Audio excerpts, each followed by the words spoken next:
Hi everyone, welcome back to Coming Out of the Dark. I'm Laura Vienne.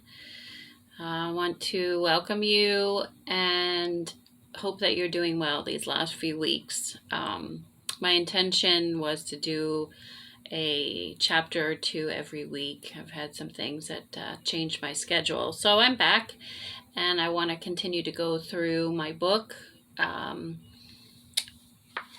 Out of the Dark. I know some of you have the book, and some are just following along, like I said from the beginning, with or without the book, hoping that this will inspire you and bring some light to perhaps some darkness that you're working through, or just to keep you on a very positive, light-filled path during the times that we're in. So today is April 24th, 2021. And the last video I did chapter 1, Darkness is a Gift. And I went through and briefly explained why sometimes people want to run from the darkness, kind of be in a denial or bury their head. It's not a favorable time for an individual or people around that individual. Not everybody has that capacity to hold space for you. And people individually can't even do it for themselves sometimes. Again, I briefly talked about how people think it's too hard to work through something. Let me just numb the pain. Let me distract myself. Because I have so many things to do, I have to keep a clear head. Well, again, my book helps to, facilitate the process, the start of the process of working through some of these things without it always being doom and gloom. So I think that's what people are afraid of the most when they're having to work through something very tough, is being in it. So I tried to keep it light while we're still addressing. So that was the first chapter. And so I said embrace it. It is a gift. Don't be afraid of it. And at the end of that chapter, we went through, and the question was in the book where you can write and do your own exercise was, what feels like darkness to you at this time? So at that point we finished and left off where perhaps you wrote one or two or a few things that feel like darkness right now, and to just leave you with an acceptance of what that is that's going on for you, to acknowledge it, to validate it, is where we left that, and I ended the first chapter with. So you could just acknowledge your feelings, acknowledge your pain, your trauma, acknowledge where you are and what's going on. And so we move forth to the second chapter, onto the light. Now that we've addressed what it is that is feels like darkness for you, because remember, we cannot get to the light until we acknowledge and feel and process the dark. So I'm going to read through it as I do. Again, my chapters are very short. There's only a few that are longer than average throughout the whole book. And I like to kind of talk about each little section as I go through and read. So, page 7, Onto the Light. I say, now that my interpretation of darkness has been explained, what it is, where it comes from, and how we need to embrace it as it stops us in our tracks, I'd like to offer some specific suggestions and reflection exercises on how to work through dark times. Again, working through it while feeling a lightness, where it's not just heavy and doom and gloom every second. Mind you, these are the ways that have propelled me into motion and kept me moving full speed ahead. My only great hope in writing this book, besides it being a lifelong dream, is that it may inspire or deeply move someone to acquire the light within that yearns to beam. And so, yeah, to be able to reach many as time goes on with this book brings me a lot of joy.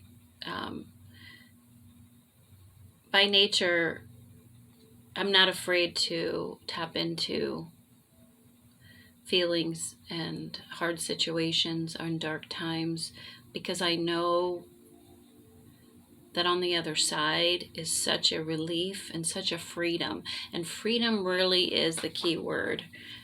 If I had to put a word on what describes why I wrote the book, how I live my life, freedom from emotional prison and traumatic prison, you name it.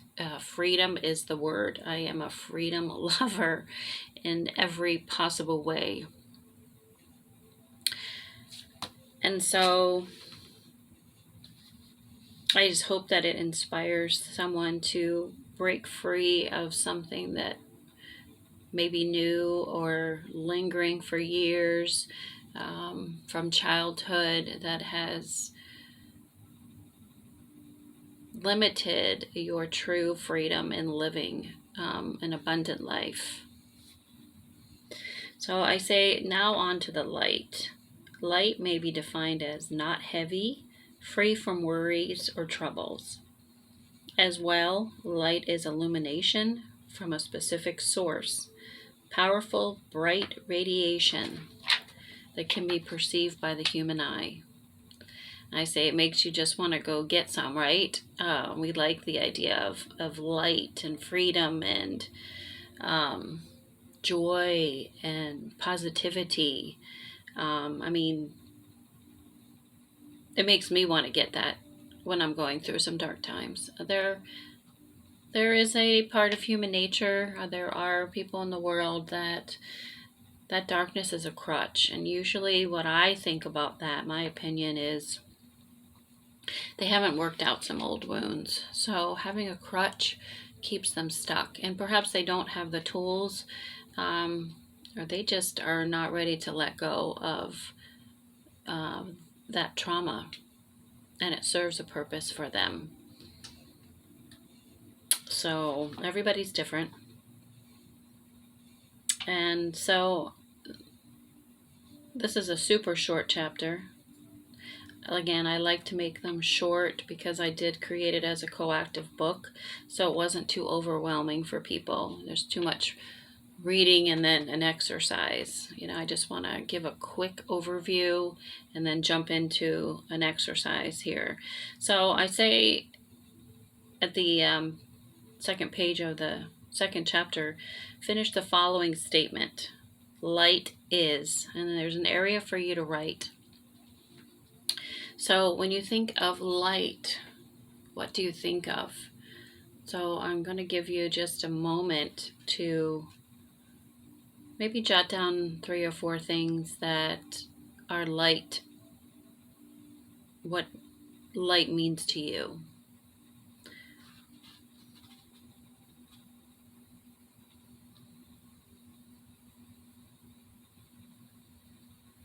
I say close your eyes for just a moment and write the first thoughts that come to your mind when you finish the sentence, light is. Use this as your own personal guide, as a reminder of what you want your life to emulate. So I'll give you a moment to close your eyes and think about that and jot down 3 or 4 things.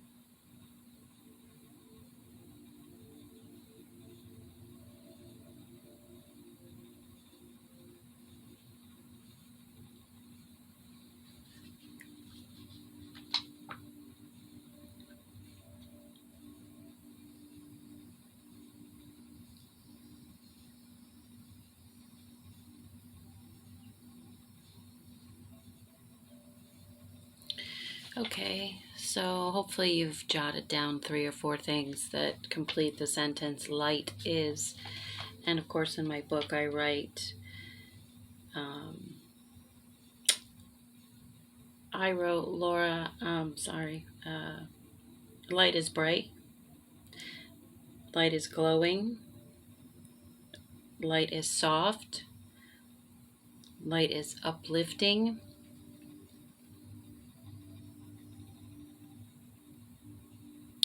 and so with the 3 or 4 things that you've jotted down,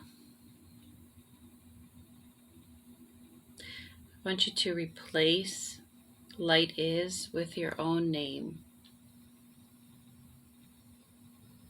and make it your mantra during this entire process as something to come back to feed you positivity about yourself, where you may feel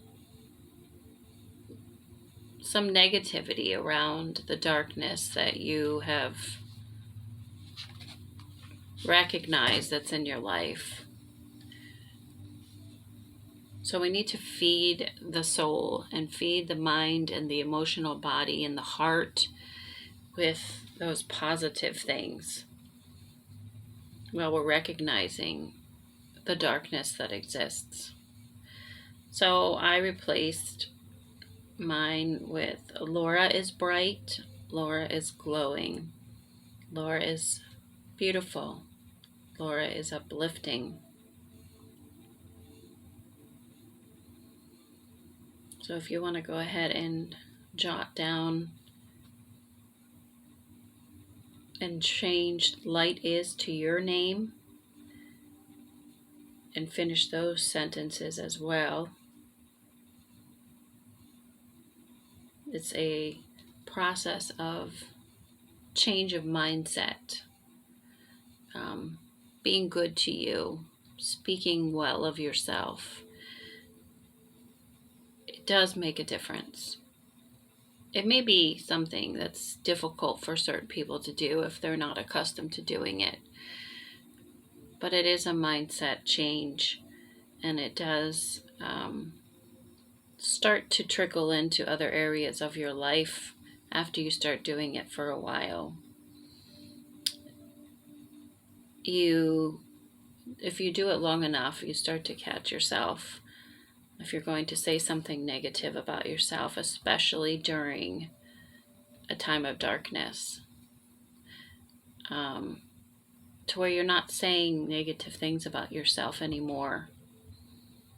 Because I see that as a pattern we take on so much during a hard time. There's guilt, there's a lot of responsible feelings around a situation. So this really does help you to be positive and loving and non-judgmental towards yourself as you're dealing with something. So go ahead and change that light is with your name and finish replacing those sentences.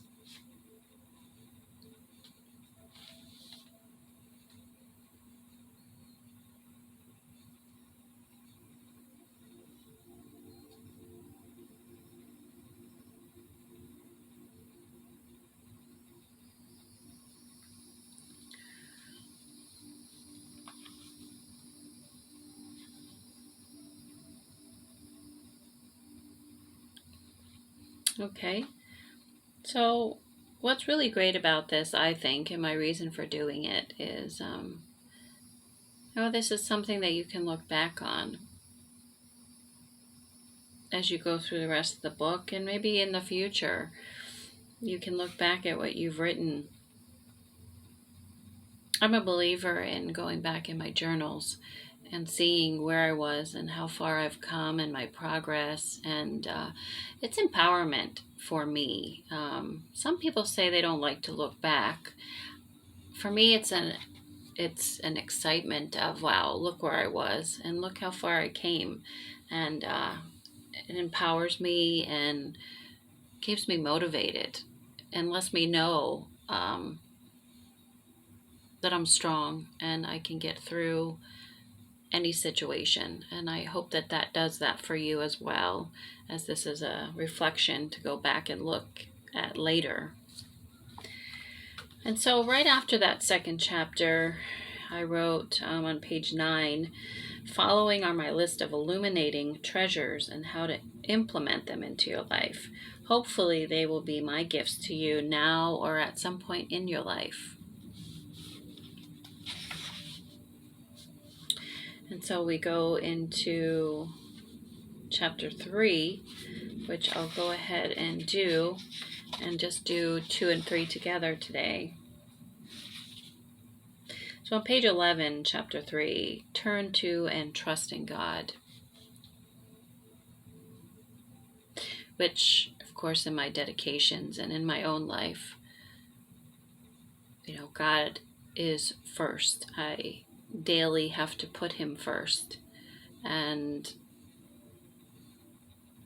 as time's gone on and I've gotten older, in the recent few years, I've seen how much I still am not putting him first. It's a daily walk. There's so much more I can offer him of myself, speak to him about every day. I try to have conversations throughout the day while I'm driving, while I'm taking my swim, and turn it into it's not just a static prayer standard time of day. It's just all day long.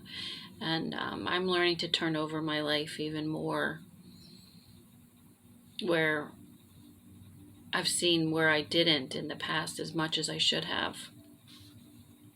So I say, turn to and trust in God.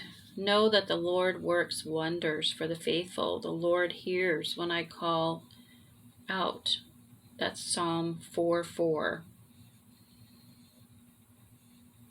If you believe in God, then let me save you some grief. During my darkest, loneliest moments of my separation and divorce the last 3 years, again, I wrote this book in 2005, so that was a long time ago. So I'm referencing these years, not currently. So during the darkest, loneliest moments of my separation and divorce the last 3 years, as if I didn't have enough, God led me to, and thankfully I embraced it, an emotionally destructive relationship. This is the relationship that was the catalyst for this book. I believe now, as I look back, this relationship, it devastated me, but perhaps I hadn't grieved my marriage properly. I don't know if properly is the right word, but I hadn't fully grieved my marriage, and this relationship put me in such turmoil. It felt like worse than my marriage ending. So that relationship was the catalyst for me writing this book. That person, there's always a gift in everything, whether it be a positive or a negative, there's a gift. And that gift is growth, wisdom, strength, perseverance. So this relationship was by far harder than my choice to end my marriage. I went to the darkest depth my soul has ever felt. Talk about darkness. I would wake up every morning and feel so empty before my feet even hit the floor. And I think when I look back, it was so devastating because there was a lot of roller coaster moments, things that didn't make sense, and I realized why later. But again, I wasn't fully grieved of my marriage, even though this relationship was almost 2 years later. And because it was so unavailable, I was ready to unite as a partnership, a couple. That's my nature. I love being partnered with someone and creating parts of life together. So I think that's why it was so devastating for me, because I felt ready to have that again. I wasn't emotionally present for my children for about 5 months. Um, I just felt like I woke up and they were young, and my mind was fuzzy. I wasn't able to concentrate properly. I wasn't present with them, and it's bothered me a lot through the years. It was such a short time in their life, but for me, it felt really devastating.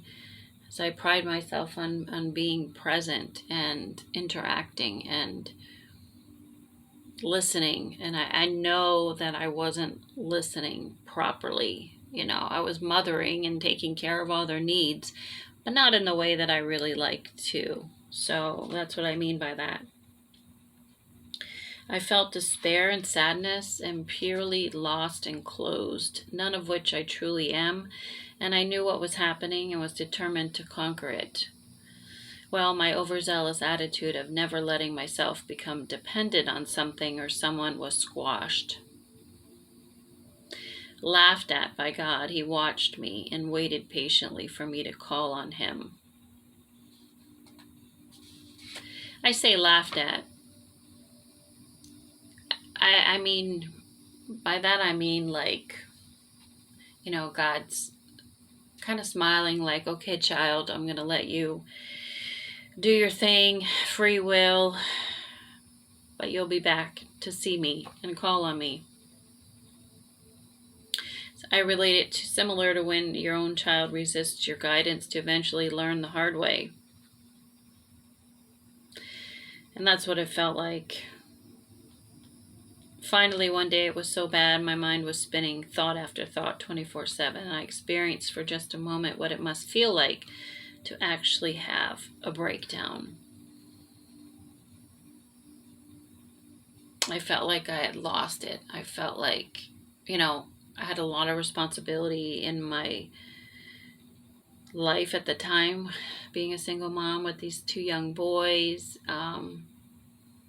working, making ends meet, just a lot of different things, trying to start a new business. And I felt like, wow, this is what a breakdown feels like. It just feels like complete numb and a loss of, it's debilitating. But it was only for a moment, because I got up and literally went in my room where my crucifix has been on my wall for 10 years. Yeah, I felt it in that moment, and I was like, no way, I'm not letting this go and continue on. No, I can't live like this. I have too much I'm responsible for.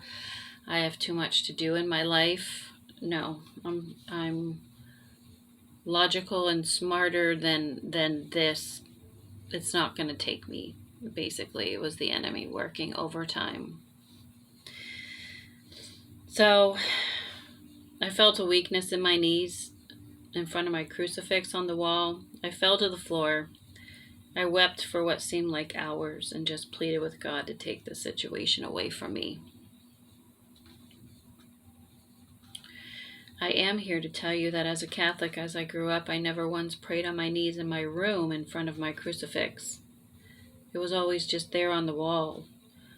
I prayed silently or out loud or at church on my knees, but never at home on the floor in front of a cross. Never. I needed that symbolic visual at that moment and every moment since. I let go and let God, and I surrendered. I pleaded. I didn't have control over the thoughts stopping, the emotions swirling, the unanswered questions. I mean, as years have gone by, I've realized that's a lot of what codependency is. I was just so swirling and swirling and swirling in the upset of this very toxic, emotionally unavailable relationship. I just had never dealt with anybody like that. And this was some of my old stuff inside of me coming out too, that I had to come and that I had to deal with and address and work through. God heard my plea, and the relationship ended, but the emotional turmoil was just beginning.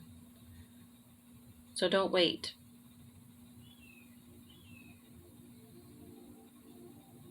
I stopped having communication with this person. It was cut off in the most interesting way. But I still was pretty devastated. And again, that could have been residual from my marriage. I felt like just so traumatized by his actions and everything that was happening. And it was so confusing. None of it made sense.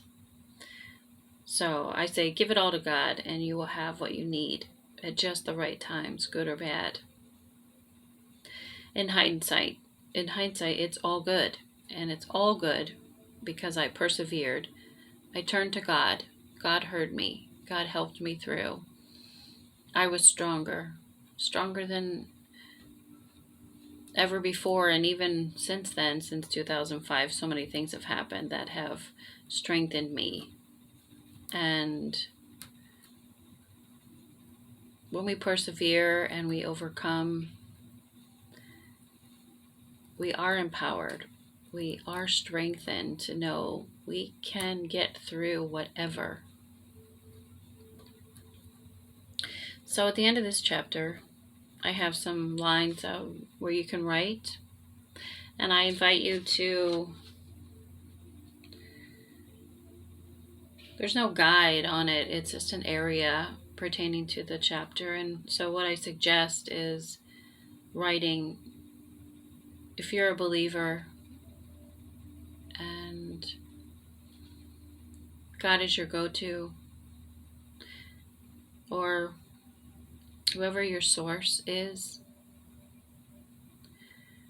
take a few moments and just write down what you turn over to God, your source. What do you turn over? And again, this correlates to the first chapter of what that darkness is in your life. Write it out. God, I turn over this depression. God, I turn over this anxiety. God, I turn over the effects of my divorce, my job loss. Just write it out and create it into a prayer. God, I turn it all over to you. It's amazing how that writing it out, reading it, creating a prayer out of it, how supportive it is, and how held you feel when you do that. So I invite you to put in your own words there what you'd like to turn over and create support for.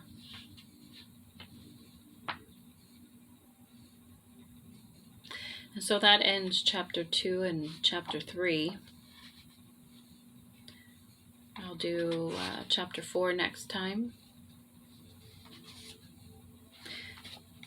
So I just want to leave you with what I say further in the book, and what I mentioned in one of my first videos, that this too shall pass, is one of the biggest affirmations that I use currently and since those times in 2005. This too shall pass. Almost everything is temporary. And when we can look at every situation as a gift in some form, as hard as it is, as consumed in the moment that we are with it, if we can look at it as a gift, what is it teaching us? How can I get better through this? How can I be amazing for myself, empowered and conquering for myself through this time? So thank you for joining. I hope to see you next time in the next video, or chapter 4. And always I say, dig deeper, shine brighter, dig deeper inside of yourself, free yourself of wounds and traumas.